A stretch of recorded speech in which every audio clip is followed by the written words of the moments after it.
years after the Juba Peace Accord was signed to bring peace to South Sudan, the violence and the conflict continues.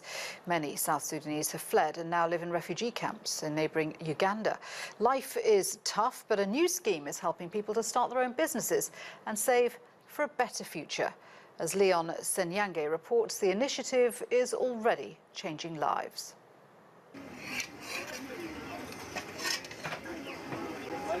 Jakuda Joyce says her life is now on the move. She owns this popular lunchtime spot in the Ivempi refugee camp in northwestern Uganda and serves local food. And she says the profits made here help put food on her table at home. I thought about going into business because I had to support my children and also my sister's children. She died in South Sudan. I really want something good for them. There are more than 30 members of this scheme who all contribute less than $1 a week. Then members can borrow as much as $30. The meeting here is about the future plans of the Moribong Savings Scheme.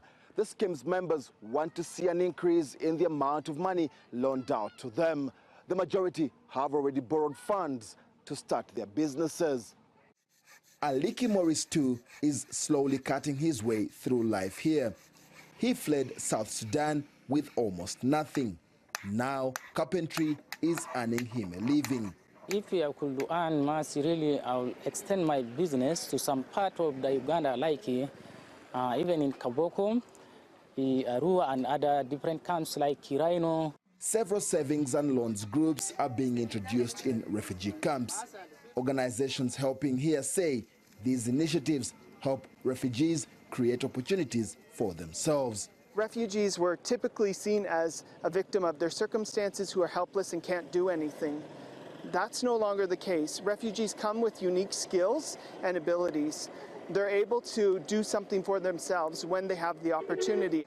Uganda is home to over 1 million refugees. Refugees are allowed to work and even start businesses here. But there are challenges. We need to move into those life-changing activities. And one of them, the biggest now we lack, is infrastructure. Many refugees here are trying to work out ways they can live beyond the handouts they are given.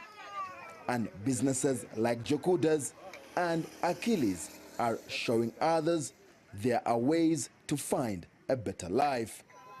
Leon Senyange, TRT World, Ivempi Camp, northwestern Uganda.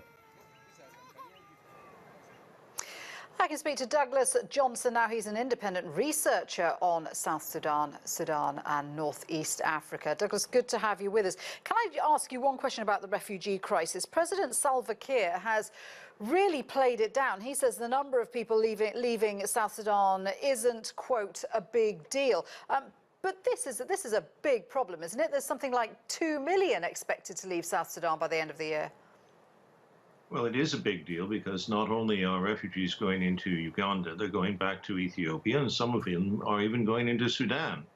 And as long as the insecurity in South Sudan increases, as it has been during this year, there will be more of a refugee flow that will just continue.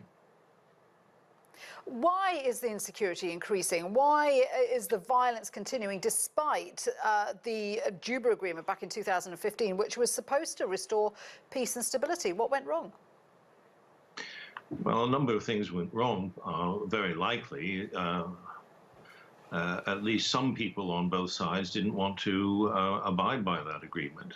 And right now you have a fractured opposition. You have a number of armed opposition groups increasing, partly because the main opposition, the SPLA-IO in opposition, led by Riek Machar, is self-fragmented.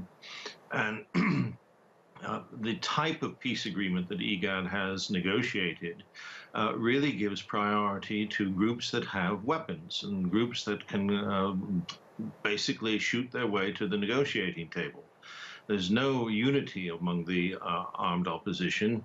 And there's no real incentive for the government to make deals with them. We know there are new talks underway in Addis Ababa to try and revitalise the peace efforts. What's your assessment on how successful they're likely to be? Well, one always hopes. The idea of a reunification of the SPLM is, at least in the short term, something that could help bring about a stable, negotiated transition. It won't by itself bring peace. But I think that one of the things that has been missing in the past has been an effective civil or civilian voice, people who are not part of the armed opposition, not part of the political parties, not part of the government, but who are beginning to make more of their presence known, a vocal presence, civilian groups that have been involved in public protest, civilian groups that have been involved in issues of human rights, documenting human rights abuses, and putting more and more pressure not only on the government but on IGAD and on the opposition to really come together in a peace agreement that has some sort of hope of holding and leading to a transitional government and a constitutional settlement in South Sudan. Douglas, good to speak with you. Thank you very much indeed for that. Dr. Douglas Johnson there.